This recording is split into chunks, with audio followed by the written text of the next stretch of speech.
एक छोटे से गांव में रामू नाम का एक गरीब किसान रहता था। उसके परिवार में उसकी पत्नी सीता, बेटा मुन्ना और प्यारी बेटी गुड़िया थीं। रामू दिन रात खेतों में मेहनत करता था, लेकिन फिर भी घर की हालत बहुत खराब थी। कई बार ऐसा होता कि परिवार को सिर्फ सूखी रोटी खाकर ही सोना पड़ता। फिर एक साल गांव में भयानक सूखा पड़ गया। खेत सूख गए, फसल बर्बाद हो गई और रामू पूरी तरह टूट गया। एक रात रामू चुपचाप बैठा चिंता कर रहा था। तभी उसका बेटा मुन्ना उसके पास आया और बोला, पिताजी, आप चिंता मत करो, मैं भी आपके साथ खेत में काम करूंगा। ये सुनकर रामू की आंखें भर आईं। तभी छोटी गुड़िया भी बोली, मैं मां के साथ घर का काम करूंगी।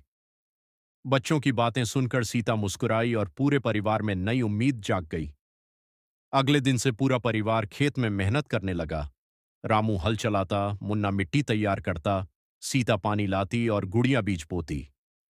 दिन गुजरते गए, लेकिन परिवार ने हार नहीं मानी। फिर एक दिन अचानक आसमान में काले बादल छा गए।